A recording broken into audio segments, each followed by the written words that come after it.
Tristan was suddenly interested to learn about the philosophy of these people who lived in a world where God's name is never mentioned. These people seemed so cold and calculated. No one he knew who had denied the existence of God back home would ever consider doing what he had just witnessed. This was not the paradise that he hoped for. He saw a cafe across the street and marched off, leaving the messenger of God trailing behind. On entering the cafe, he noticed 3 men sitting at a table poring over papers. They were obviously involved in some sort of business deal. Tristan had seen this at least 100 times in his life. After half an hour the deal was done, and the 3 men were finishing off their cups of coffee when Tristan went over and sat beside them. "Good afternoon, friends," he said. "I'm Tristan, and I'm new to this area. Could I buy you a cup of coffee? I was wondering if you could help me by answering a few questions that I have." 2 of the men made their excuses and left the table as soon as he sat down, but one of them stayed for the coffee. His name was Nero, and he had obviously made a lot of good business deals in the past. His suit was expensive looking, and he wore a gold watch and gold cufflinks.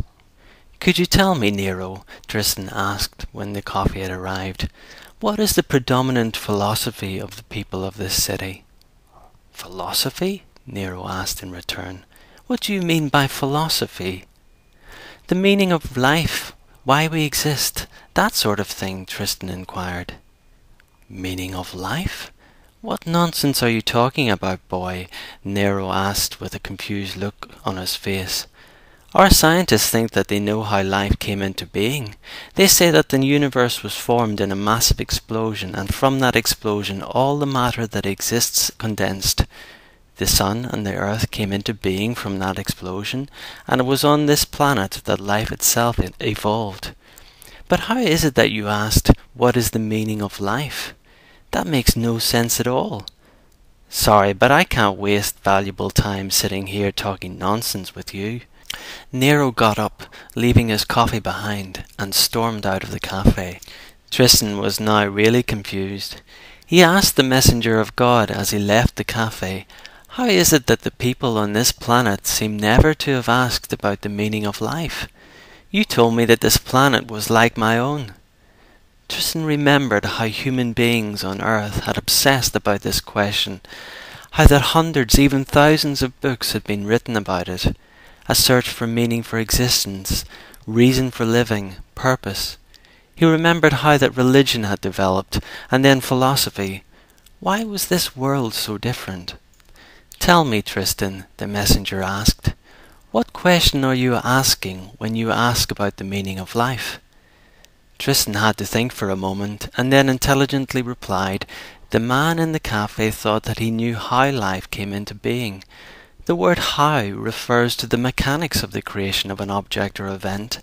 'How' asked the listener to explain the sequence of events that led up to that point. But when we ask about the meaning of life, we are asking the question 'why?'" "You are correct," the messenger of God agreed. "But doesn't the question 'why' concern the purpose that life was created to fulfill? When you ask about the meaning of life, surely the question only makes sense if you envisage a person, a creator whose decision it was to create life and whose reasoning might then be inquired after."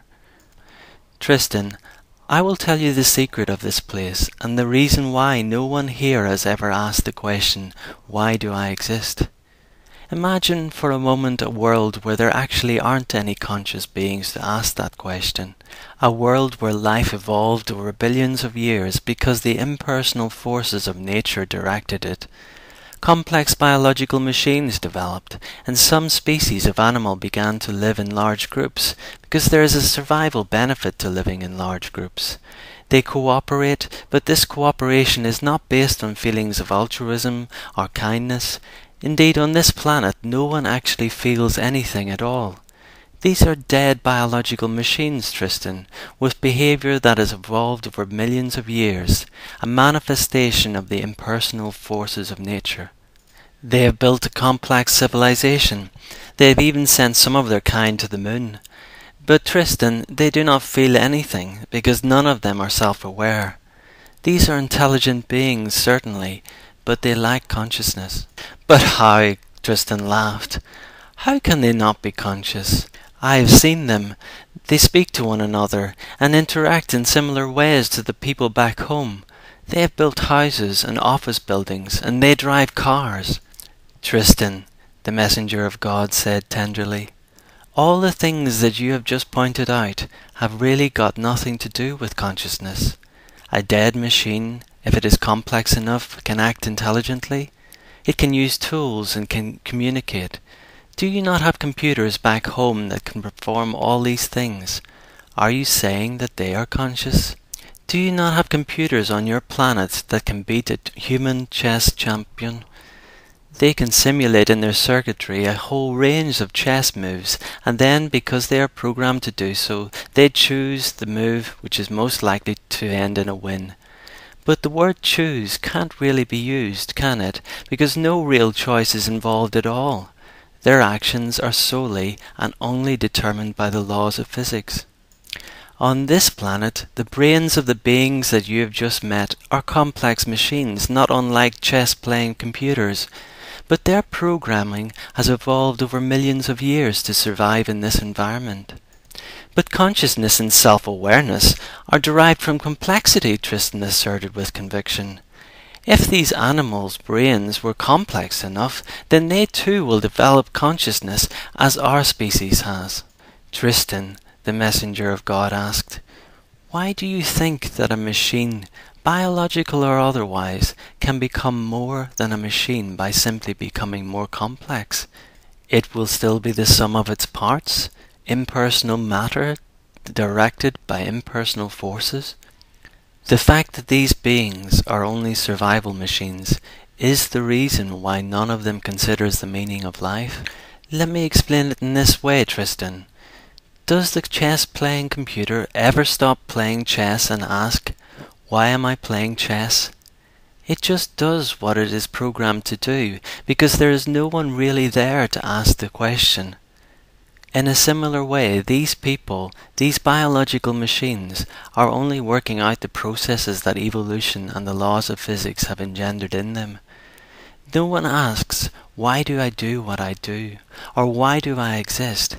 Because there aren't really any personalities here to ask the question. None of them is self-aware. None of them is conscious. Is that why God's name is never mentioned in this place? Because a search for meaning is irrelevant for them? Survival is their only interest? Tristan asked, looking around him at all the people in the street. You are correct, Tristan. They are dead machines working out automatic physical processes, the messenger said.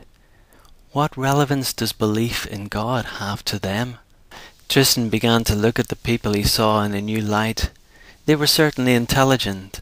They could use tools as complex as the people on earth. They also adorned themselves in beautiful clothes and jewelry to attract mates. But Tristan couldn't find anything about them that truly indicated that they might be self-aware. Perhaps a search for meaning really is the only evidence that people are conscious, he thought. The messenger of God suddenly asked Tristan a question that was already weighing heavily on his mind, a question that he really didn't want to hear. Tristan, have you ever asked yourself why you are not like them? The messenger of God asked. You asked that Christian woman at the door what evidence that there is of God. Could it be that you yourself are part of that evidence, because your scientists who have denied the existence of all but the physical world have never adequately explained something so basic and important as why humans are self-aware? Why are you more than the sum of your physical being, more than just machines like the beings on this planet? Tristan was upset now. I want to leave this place, messenger of God. I've seen enough. Then farewell, Tristan, the messenger of God said. I think that you certainly have seen enough. As at the beginning, a light enfolded Tristan, but this time he found himself in his bed, the dawn sunlight beaming through his window. He found an old Bible in his bookcase, discarded there by the previous occupant of his house. He started wondering about why people are conscious and self-aware. Surely it can't be merely a physical trait, he thought. He started to read at the beginning. In the 2nd chapter he read, "And the Lord God formed man of the dust of the ground, and breathed into his nostrils the breath of life, and man became a living soul."